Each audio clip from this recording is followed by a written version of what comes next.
warahmatullahi wabarakatuh. Waalaikumsalam warahmatullahi wabarakatuh. Selamat pagi anak-anak semua. Pagi, Pak. Gimana kabarnya hari ini, sehat? Sehat. Nah, jadi sebelum kita masuk, apakah hari ini ada yang tidak masuk atau tidak hadir? Hadir semua. Alhamdulillah. Baiklah, sebelum kita memulai pembelajaran pada hari ini, alangkah baiknya kita berdoa menurut agama dan percaya kita masing-masing.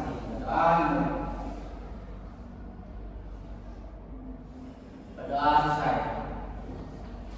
Nah, baik anak-anak semua, sebelum kita masuk pada materi hari ini, Bapak akan mengingatkan tentang materi pada pertemuan minggu lalu, yaitu tentang teks narasi. Jadi ada yang masih ingat tentang teks narasi? Wah, sepertinya lupa semua ya. Jadi Bapak akan jelaskan dulu apa itu teks narasi. Jadi teks narasi itu adalah teks yang teks cerita yang di dalamnya berisikan peristiwa-peristiwa yang terjadi secara kronologis atau berdasarkan waktunya. Nah, jadi di dalam teks narasi itu juga terdapat adanya latar, tokoh, dan juga alur. Jadi sudah paham Anda semua? Nah, baik, hari ini kita akan juga belajar tentang teks, yaitu tentang sebuah teks, yaitu namanya teks prosedur. Jadi sebelum Bapak jelaskan apa itu teks prosedur, siapa di sini yang bisa menyebutkan langkah-langkah dalam menghidupkan smartphone atau HP kita? Ya. Ya, silakan Anda tuh. Bagaimana caranya? Saya dulu yang boleh. Iya. Nah, ini kan boleh kan itu. Nah, terus Dengan menghidupkan tombol di sebelah kanan di bagian depan, terus tinggal tekan. apakah tidak ada kodenya itu dalam membuka sandi? Ada sapinya. Oke, baik. Benar banget tadi yang bilang oleh adik saya. Jadi kenapa sih Bapak menurut kalian menjelaskan tentang langkah-langkah dalam menghidupkan handphone? Karena itu akan masuk dengan materi kita hari ini, yaitu kan itu tentang teks prosedur. Nah, jadi Bapak menjelaskan tentang pengertian teks prosedur. Jadi teks prosedur adalah teks yang berisikan langkah-langkah atau petunjuk-petunjuk dalam melakukan sesuatu atau membuat sesuatu dengan cara yang baik dan juga benar. Gitu.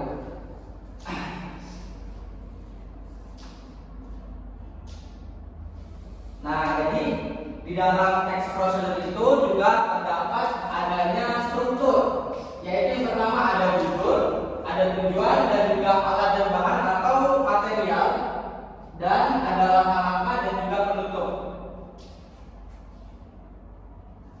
Nah, di sini Bapak akan berikan contoh, ya, yaitu contoh tentang cara membuat secangkir kopi, yaitu dimulai dengan menyiapkan sebuah cangkir, lalu kita rebus air tersebut hingga mendidih, lalu masukkan 1 sendok bubuk kopi ke dalam cangkir tersebut, lalu kita masukkan lagi 1,5 gula pasir.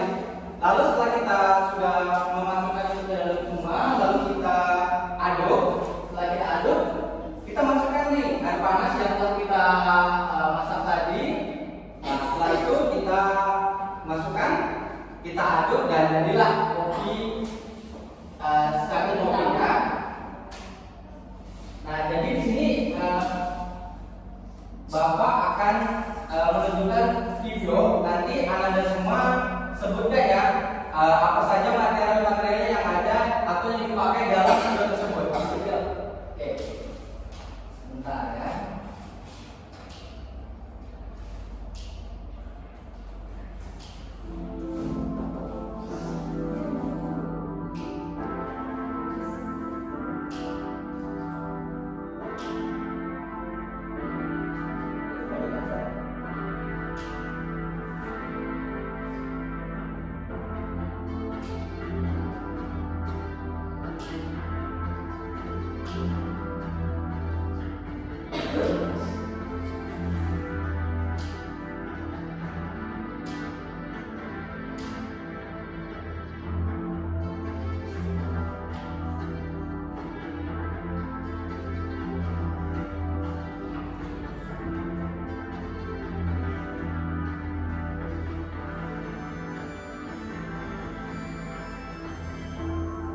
membuat telur dadar tadi. Nah, kalau yang dalam siapa yang bisa menunjukkan langkah-langkah dalam pembuatannya? Ya, silakan Pak Yudi. Nah, yang pertama kita pecahkan telur, masukkan ke dalam mangkok. Ya. Setelah itu kita Aduh. aduk telur tersebut. Setelah mengembang, baru kita panaskan. Masukkan garam. Setelah itu kita aduk lagi. Setelah itu baru kita taruh telur di atas kompor, dikasih minyak, panaskan. Setelah panas, baru kita masukkan telur yang sudah kita aduk tersebut. Habis itu baru kita tunggu sampai matang. Baru kita balikkan matang, langsung angkat. Ya, benar sekali. Coba kasih tepuk untuk Pak Yudi dulu. Nah, ini yaitu langkah-langkah dalam pembuatan telur dadar tadi ya. Nah, itu kita sudah mengetahui materialnya dan juga langkah-langkahnya.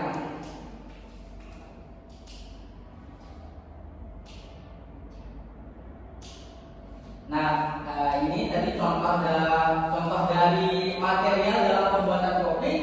Di sini ada cangkir, terus ada sendok, ada juga panci, ada kopi bubuk dan ada gula pasir. Gitu.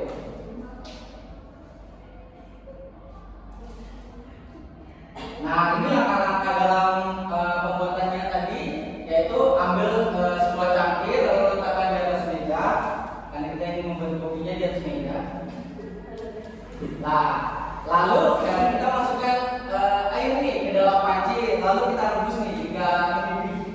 Kalau pakai yang dingin nggak bisa ya? Nggak bisa ada gulanya nggak Pak? Nah, setelah kita rebus, kita masukkan 1 sendok kopinya ke dalam cangkir.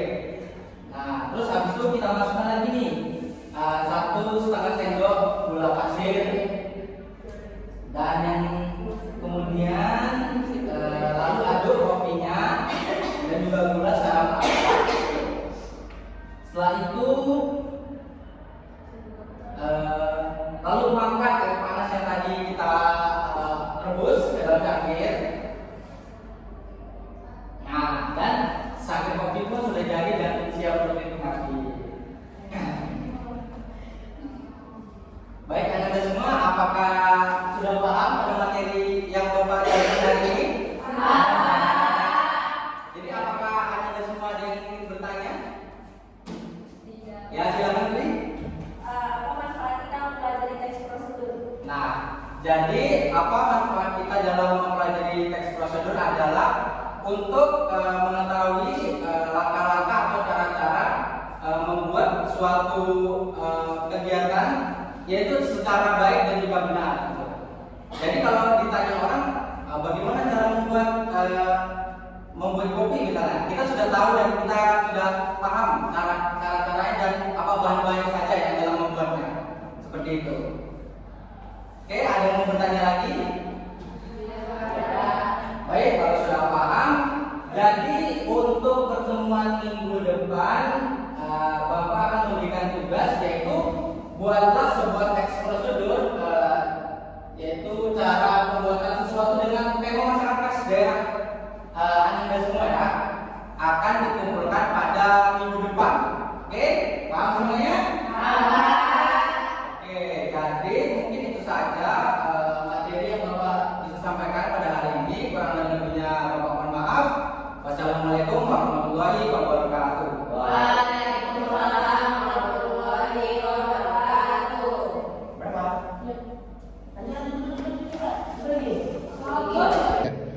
Di sini saya Dian Safitri akan menilai keterampilan menjelaskan pelajar, yaitu yang pertama itu ada gerakan dan gaya mengajar bervariasi, saya kasih 4. Intonasi suara guru yang bervariasi, saya kasih 4. Mengadakan perubahan isyarat atau mimik, saya kasih 4.